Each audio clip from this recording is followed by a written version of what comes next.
This video is powered by the pros at Pascal Air Plumbing and Electric. Arkansas owned, Arkansas operated. GoPascal.com. Bob, morning. How you doing today? I'm doing well. How are you guys? Great. Good to have you on today, man. You know, the baseball season's over, but Arkansas athletics is not over yet. Still have chances for track championships and one more last hurrah for legendary coach Lance Harder. So, you know, in the back of my mind, it's like, oh, the season's over, everything's done. But no, you're working hard. You still have a lot to write, and the Razorbacks still have the track team still has things to win. Yeah, the NCAA meet. I'm not down there. I'm coming remotely, but it's down in Austin. It's usually in Eugene the past several years, but Austin got it for a couple of years. It'd be nice if Arkansas could get it back with a great facility. We'll see how that goes in the rotation. But yeah, the Arkansas men, you know, are ranked number one, and they're leading through the first day with 21 points. Of course, the way it is, it used to be men's and women would compete, you know, like every day through 4 days. They have like the women's 100, men's 100, you know, back-to-back events like that. But I guess for COVID, they changed and they kept it this way. Like one day is basically carved out for men, or 2 days are, and then two for women. So the men went yesterday. They'll finish up Friday. The women are going today.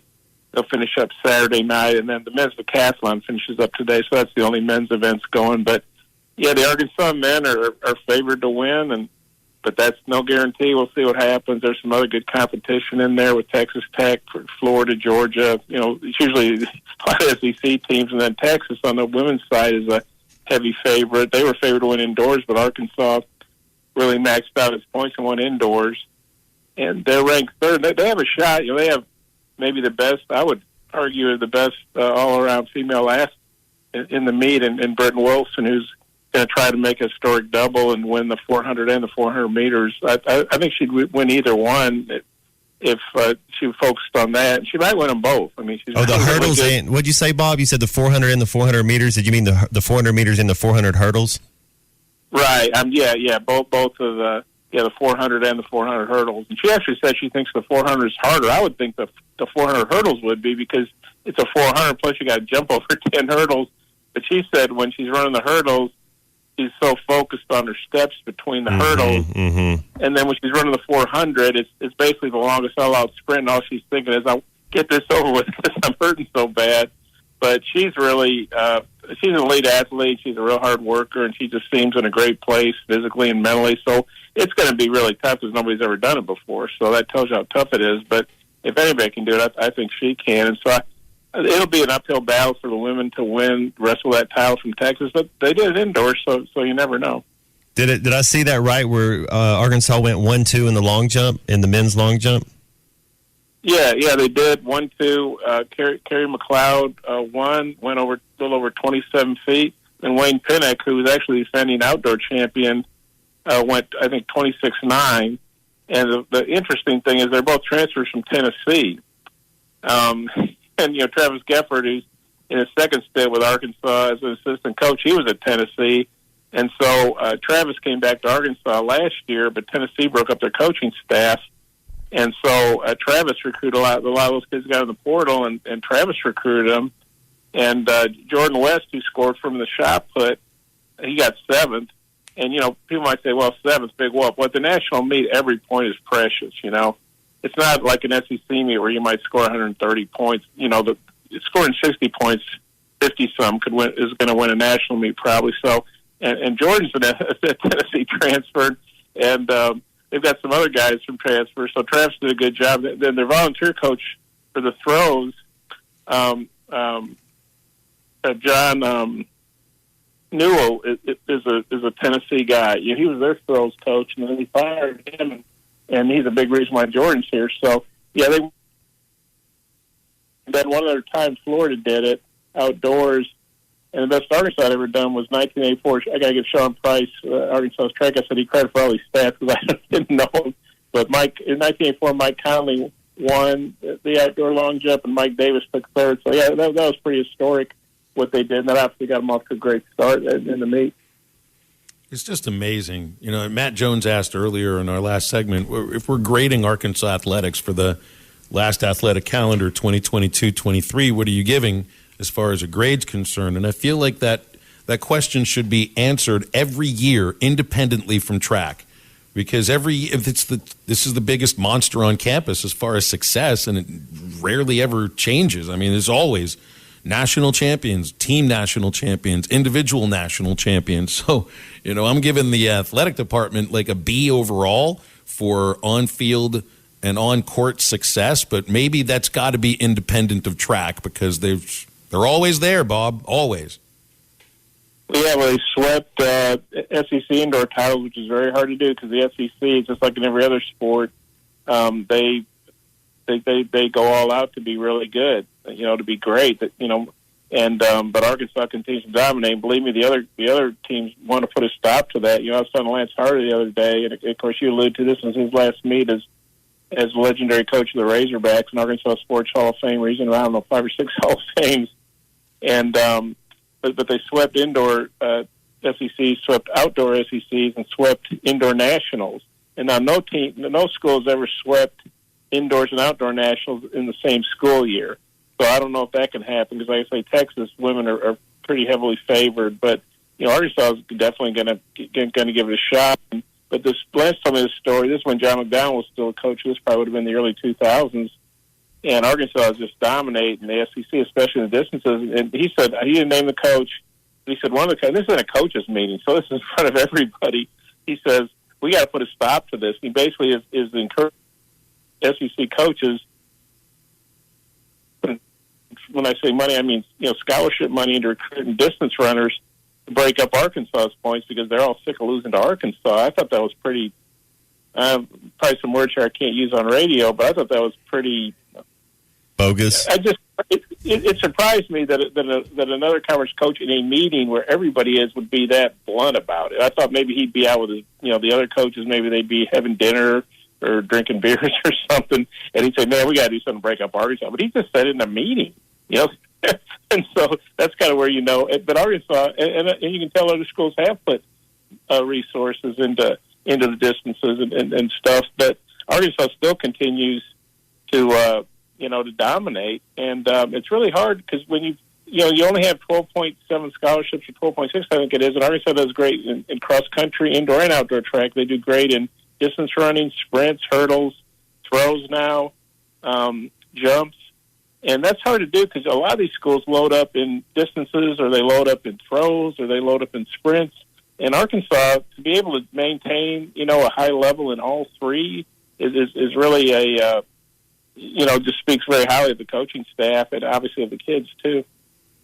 Bob, I know you like watching the Razorback baseball team. What were your final thoughts on this baseball season? How do you feel about the way the season went? They were able to get a regular season crown, and then no postseason success. But what are your thoughts on this baseball team this year? Well, I know fans are disappointed. When you have a regional at home and you don't win it, and you don't get to a super, which you also had at home. And really, for this program, the standard really is getting to Omaha. And I really feel at some point David Horn's going to win a national championship, because I think he's going to coach for a few more years. And I think it's sort of like in basketball, or you keep getting to that NCAA tournament, and sooner or later you're going to get to that Final Four and have a shot to win it. But when you consider all the injuries they had, it really started before the season with Jackson Wiggins, who looked like he was going to be, their number one starter, certainly in their rotation. He goes down before the season, and then at the end of the year, Peyton Holt, who was filling in for Peyton Stovall, who was done for the season at second base. I guess Peyton Holt pinch hit in the last game, but he basically couldn't play at the end because of back spasms. And it just, you could name, like a dozen guys that had to miss, a series or a game here or there, and several of them missed for the season. I think about what Dylan Carter would be doing if he was healthy, a bullpen pitcher. They don't need all those guys back, just some of them. But I thought, given the injuries, they really overcame a lot, and to win an SEC title, that's really rare. I know, like I said, I know the standard is getting to Omaha, and they fell short of that. But I thought it was a pretty remarkable year, considering all the injuries they had. And I think David Van Horn alluded, I think they just kind of ran out of gas maybe at the end of the year because they were having to mix and match so much. But I thought it was a really good year. and obviously they didn't get to Omaha. But other than that, they did really everything you could have with an injury depleted team. So the injuries obviously are a major reason why of this. That we feel that, wow, look at all the things that they overcame. Couldn't overcome TCU. And how much of what you saw this last weekend do you think was the team being worn out or a little bit tired? Or was it all TCU? Because I think when it came down to it, I think the way TCU played against Arkansas, specifically the way they hit against Arkansas pitchers, I think that had something to do with them looking worn down just because TCU had done that to everybody for 3 weeks. Yeah, I should have mentioned that. I mean, I think TCU, you have to give TCU a lot of credit. I mean, I think there's a lot of teams that Arkansas would have advanced against, and probably some other number one seeds or some top 16 seed teams that got to host.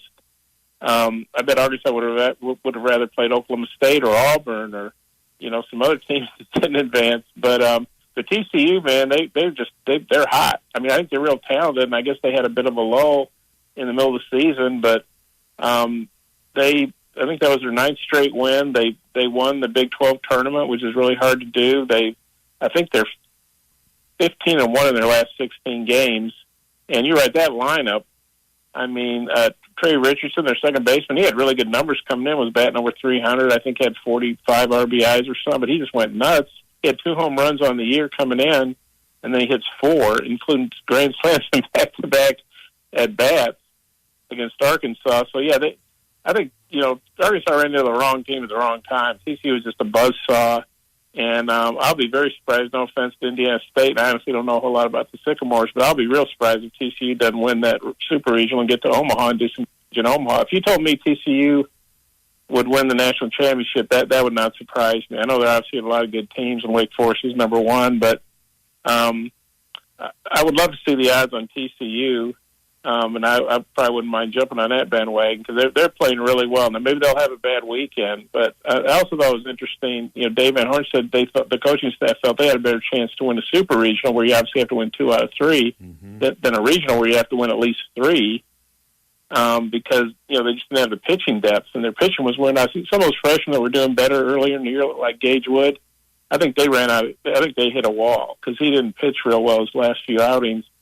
And Hagen Smith, he pitched real well on Monday. He didn't pitch very well. Instead of you think about if Hagen Smith would have come out and had his normal Hagen Smith game, and Arkansas's bats come alive a little bit, and they win that game Sunday, then they got Brady Taggart ready to go on Monday, and so, but that didn't happen. But they just kind of ran out of pitching. But yeah, I think a lot of what happened to Arkansas in that regional was TCU, and you just have to give TCU a ton of credit.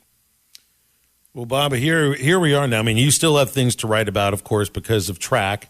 But as far as sports radio these days, this is what they like to call Mount Rushmore season. We're not going to do any of the Rushmore stuff, but you just got to find things that you're going to talk about. It will deal with sports. It will deal with Razorback sports. It's just not, hey, this is the game that's coming up, and this is the game that just happened, and what did you think about that player and all that? So what do you write about now in the summer? Well, hopefully I'm going to take some vacation after the NCAA meet. But, of course, we have a series. We do Hogs Futures where we do stories on the new guys coming in. We don't do the transfer portal guys because there are so many now. We'll do stuff on the freshmen. We've got that going. You obviously got the NBA draft coming up at the end of June, and that's going to be, Arkansas is projected to probably have 4 guys picked, 2 in the first round with Anthony Black and Nick Smith, and Ricky Council looks like probably an early second rounder, and Jordan Walsh looks like he'll be a second rounder. So the last time Arkansas had 4 guys picked was 1992. I think that's right. So there'll be the draft to cover. Obviously, the major league draft is coming up, and Arkansas is going to have some guys drafted from the team. They're also going to have a lot of signees drafted because they had such a good class. I think Dave Van Horn's term was they're going to get smoked in the draft because they've had so many good players. So we'll see what happens with that. Some guys turn down big money to go play college because they feel like maybe they're just not ready for the pro lifestyle at that age out of high school, or maybe they feel like, yeah, that's a really nice offer, but I'll go to Arkansas or I'll go to whatever college and have a really good 3 years, and then I'll make a lot more money. So there's still things to do, but this is definitely the slow time. BetOnline is your #1 source for all your championship finals info, stats, news, and scores. Get the latest odds and the latest matchup reports for this year's NBA and Stanley Cup Finals. BetOnline is your sports intel headquarters this season, as we have you covered for all your insider sports wagering needs, from baseball and hockey to MLB, UFC, and boxing. The fastest and easiest way to get all your betting info, including live betting options and your favorite casino and card games available to play right from your home. Get in the action today. Head over to our website or use your mobile device to join, and be sure to use our promo code BELIEVE to receive 50% bonus on your first deposit. That's BLEAV. Bet online, where the game starts.